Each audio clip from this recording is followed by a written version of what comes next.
do. Oh, I'm excited. Pictures.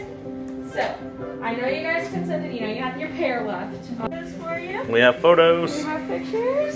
So this is the one, I know this is hard for everyone. Yeah. So this one's a really good one. It looks great. So it's doing what it's supposed to do.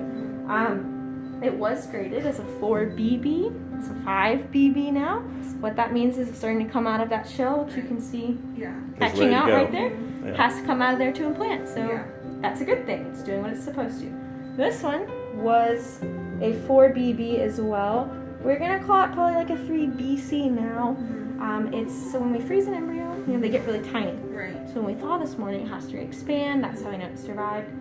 It's just taking its sweet time, re-expanding, kind of just a little slower than this guy. So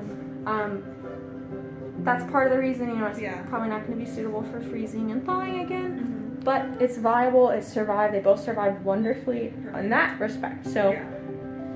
2 happy embryos, and you're still good to transfer both. Awesome. We're good to do that. So they look good, and I can kind of show you. So we're gonna transfer both just for video purposes when we're watching this years from now. So we're gonna transfer both because one of them cannot be refrozen. Yeah. Right. What do you think, Kalyn? You okay with that? Yeah, sounds good. Okay. All right, perfect. And you guys get to hold on to these. Do you want to see them anymore? Yes, and you can look, and I can kind of show you. We can start with this one first. There's kind of this darker chunk of cells here. Those cells are the fetal cells, and everything around makes the placenta. This one's a little harder to see just because it's a little less expanded. You can see the placental cells are always around the edges. Right. You can't really see the fetal cells on here, but it's a 2D picture, 3D object, so they're in there. It's just kind of on the back side. Right. But they do look good. They've survived, which is the most important thing today, is that our embryos are fine. So if they don't survive, that's step one. We have to cross. So they do look good. Just putting the catheter in, and we're going to feed it through outer style. The outer catheter's there now. It just needs to kind of go down, which it should. Just kind of makes this a little bit.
So yeah, you kind of got a little bit of a curve going down there, don't you? All right, let's get that a little bigger there. You can actually see the pea coming out. It comes out in little streaks right there called the leader pits. So don't pee on Dr. P. Yeah. All right, so I think we'll just leave it like that because I think if I magnify it, it'll be a little tougher. So this gives us a little more room to manipulate things if we need to.